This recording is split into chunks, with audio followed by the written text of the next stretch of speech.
Кыргызстан и Узбекистан обменялись территориями. Аким района Курбанбек Айтибаев сообщил, что вопросы границ решаются на межгосударственном уровне. Узбекская сторона начала устанавливать ограждение по периметру Карагандинского водохранилища. По данным участкам делимитация уже проведена. Остается лишь провести демаркацию. По информации пресс-секретаря полномочного представительства правительства Волжской области Нуркыз Кадырбек Кызы, 407 гектаров земли по периметру Карагандинского водохранилища, ранее принадлежащие Кыргызстану, были переданы Узбекистану. Взамен Кыргызстан получил столько же гектаров земли, но с определенной территории района села Гульбар Араванского района. Первый заместитель полномочного представителя правительства Волжской области Баиш Юсупов является членом Межгосударственной комиссии по демаркации и делимитации границы. Он ответил, что Узбекистан и Кыргызстан обменялись равными по площади территориями.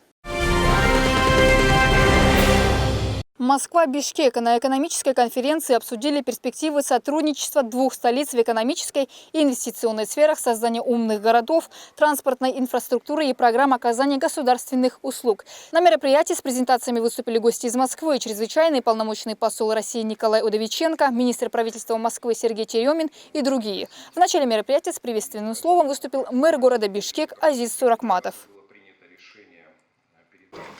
Сегодня будут представлены рабочие презентации о последних инициативах городских служб по стратегии развития города, примеров их реализации, потенциала сотрудничества Москвы и Бишкека в экономической и инвестиционной сфере, создание умных городов, транспортной инфраструктуры, программы оказания государственных услуг и реализации программ в сфере образования. Хочу пожелать всем участникам и гостям конференции плодотворной работы и взаимопонимания. В Кыргызстане обозначен тренд на урбанизацию. Об этом на экономической конференции по вопросам инвестиционного и торгово-экономического сотрудничества в рамках Дней Москвы сообщил советник премьер-министра Кыргызстана Кубат Рахимов. Он отметил, что в Кыргызстане еще высокая доля сельского населения, но республика идет к тому, чтобы города были точками роста. В процессе анализа заметили интересную тенденцию. У нас происходит урбанизация второго типа. Сельчане из Кыргызстана урбанизируются в городах России. Они принимают субкультуры этих городов, правила игры. Даже в Бишкеке есть место, где на вывеске написано «Шаверма». Это наши питерские ребята возвращаются, сказал он. Кубат Рахимов подчеркнул, что необходима системная и плановая работа по подготовке наиболее востребованных работников через организацию профессионально-технического обучения и при подготовке в средних специальных учебных заведениях Кыргызстана, а также открытие филиалов российских училищ. И, соответственно, раз мы видим вот эту урбанизацию второго типа, мы должны быть вовлечены активно в этот процесс. Вопросы, которые касаются трудовых ресурсов, они ключевые, потому что Евгеньевич правильно обозначил такую тему, что до 2035 года будет новая Москва и 1 миллион рабочих мест. Визит делегации столицы России в Бишкеке стала знаковым, отметил посол России в Кыргызстане Николай Удовиченко. По его словам, доля Москвы в товарообороте между Кыргызстаном и Россией в прошлом году составила 10%. В столице России и области проживает значительная диаспора кыргызстанцев, а это и денежные переводы в республику, и поддержка ее в целом. Посол отметил важность дальнейшего развития межрегиональных связей. В целом я не перестаю повторять, насколько важны межрегиональные связи между нашими странами. Вы помните, в марте этого года с большим успехом прошла российско-кыргызская межрегиональная конференция, 8-я. Ведется подготовка к ее проведению в России, в Екатеринбурге. С вступлением Кыргызстана в Евразийский экономический союз открываются новые возможности, в том числе для нашего сотрудничества на межрегиональной основе.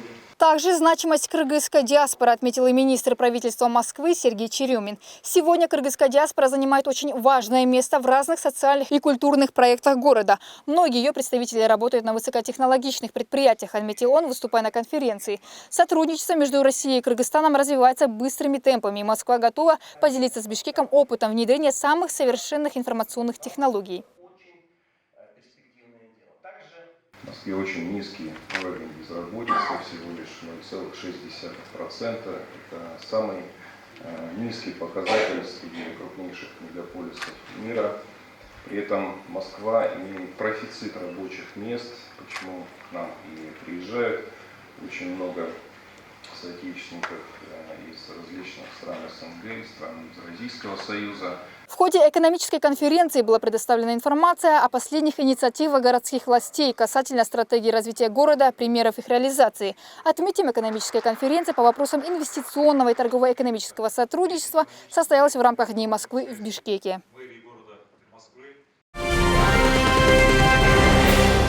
Компания «Аю» представила Кыргызстан в одном из самых известных и крупных международных конкурсов «Брюссельский Мундиаль».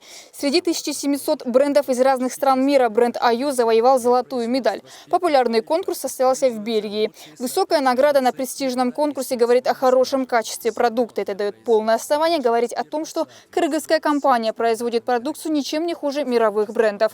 Труд высококвалифицированных специалистов вынес отечественный бренд на первое место в престижном конкурсе «Брюссельский Мундиаль». Организация имеет высокотехнологичное производство, устойчивую инфраструктуру, постоянную лояльную клиентскую базу. Компания «Аю» была основана в 2003 году. Ее бренды отмечены множеством наград на кыргызстанских и международных выставках, дегустационных конкурсах.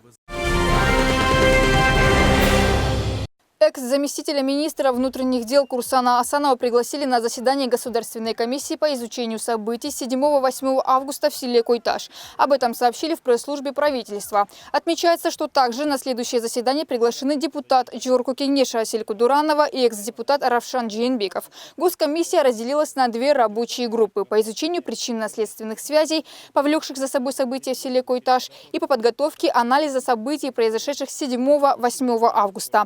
По данным правительства, в первую группу вошли депутаты Бахтыбек Раимкулов, Тынчтык Шайназаров, Талант Мамытов, Абдыбек Дюшалиев, Алмазбек Батырбеков, министр юстиции Марат Джаманкулов, представитель секретариата Совета безопасности Рыспек Абдысатаров, бывший военный прокурор Куатбек Уджуналиев, экс-депутат Алишер Мамасалиев. С 7-8 августа в селе Койташ Аламудунского района Чуйской области проходили мероприятия по принудительному приводу бывшего президента Алмазбека Атамбаева на допрос. В ходе событий пострадали 10 человек. 6 спецназовцев были взяты в заложники и провели в доме Атамбаева больше 20 часов. Сотрудник спецназа ГКНБ Усенбек Ниязбеков погиб от огнестрельного ранения. Начальник ГУВД Чуйской области Самат Курманкулов получил серьезное ранение головы. Он проходит лечение в Москве.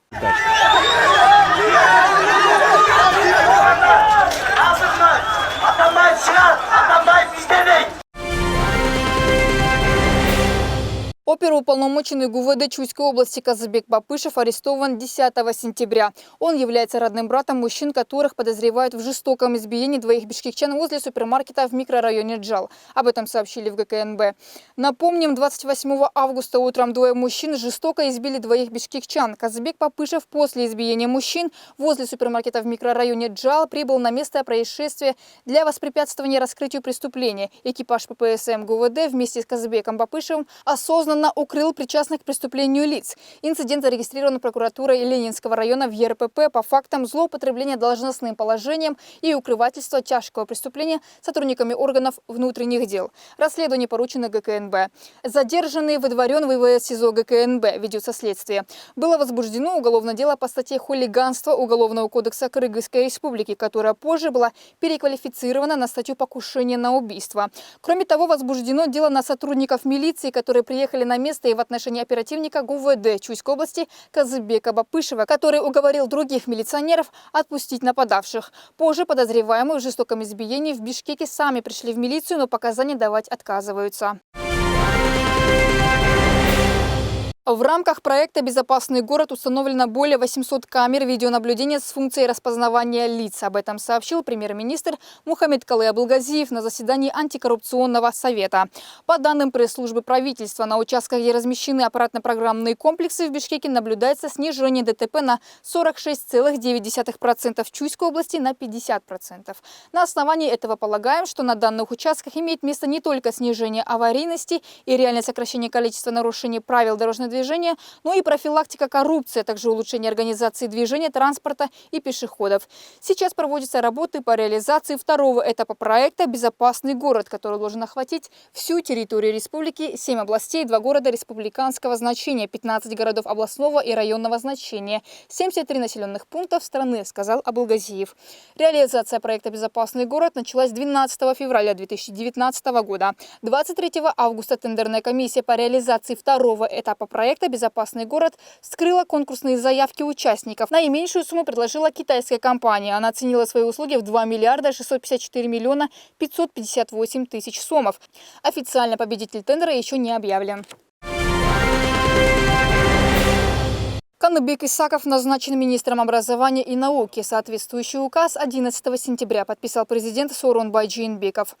Джоргу Кенеш на заседании одобрил кандидатуру Каныбека Исакова на пост главы министерства. Ранее, с 2011 года, Исаков возглавлял Ошский государственный университет. Прежний министр Гульмира Кудайбердиева покинула должность министра образования и науки 4 сентября.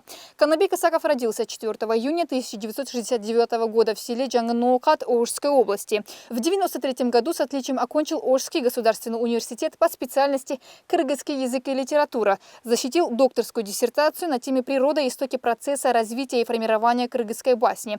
Автор многочисленных монографий, научно-методических пособий и публицистических статей. Отличник образования, победитель в номинации «Ректор года». Награжден почетной грамотой Кыргызской республики. Был депутатом Ошского горкенеша. С 2007 года академик Общественной академии Чингиза Айтматова. Кочубек Рыспаев возмущен, что депутатов обозвали баранами. Рыспаев продемонстрировал сообщение гражданина, который призвал не голосовать на выборах 2020 года за депутатов, продвигающих новый закон о профсоюзах. При этом таких депутатов автор сравнивает с баранами. Я требую принять меры, тут даже его номер телефона есть. Нельзя оставлять это безнаказанным, иначе это будет повторяться. То сопли, то бараны, то прицепились к слову элита. Я считаю, что мы должны поддержать этот закон, иначе мы выставим себя на посмешище.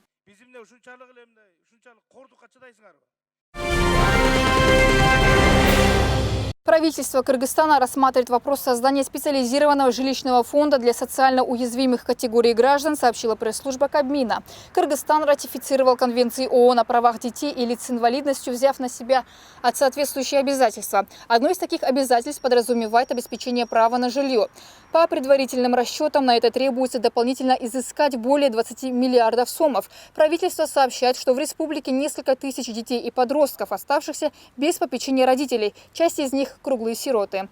Многие, заканчивая учебу в интернатах, остаются практически без крыши над головой. Согласно законодательству, дети-сироты, не имеющие жилой площади, при достижении 16 лет пользуются правом на внеочередное получение жилья. Эту проблему и планируется решить посредством создания жилищного фонда. В него могут также включить дома, переданные на основании договоров с муниципальными властями и в рамках соответствующих судебных решений.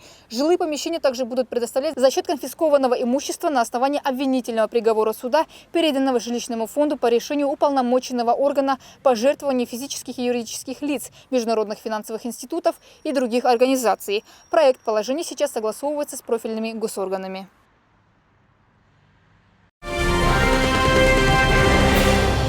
Отрезок улицы Московской от Абдрахманова до проспекта Манаса закроют на ремонт 14 сентября. Об этом сообщила пресс-служба мэрии Бишкека. По ее данным, на участке заменят поврежденные бордюры и уложат новое дорожное полотно. Кроме того, планируют увеличить количество парковочных карманов в восточном направлении. Работы проводят в рамках грантового проекта восстановления дорожного покрытия автомобильных дорог Бишкека. Дорожные работы продлятся до 30 октября. Общественный транспорт во время ремонта Московской будет ходить по улице Киевской. От урагана на Исыкуле пострадали 2 человека, один в реанимации. 2 человека пострадали во время ураганного ветра в Исыкульской области, сообщил аким Аксуйского района Алылбек Тюкибаев. В ночь с 10 на 11 сентября в восточной части региона, в частности в Караколе, бушевал ураган. Порыв ветра повалил несколько столбов линии электропередач, сорвали крыши десятков домов. На некоторых улицах города и близлежащих сел были порваны провода. По словам Тюкибаева, предварительная сумма ущерба в районе составила 10 миллионов сомов. По последним данным, в Караколе повреждены 38 домов и 19 хозяйств. В Аксусском районе 9 жилых домов, теплица, кирпичный завод и здание «Восток-Электро». Большая часть недвижимости не застрахована, поэтому акимиаты рассматривают вопрос об оказании помощи в восстановлении жилья.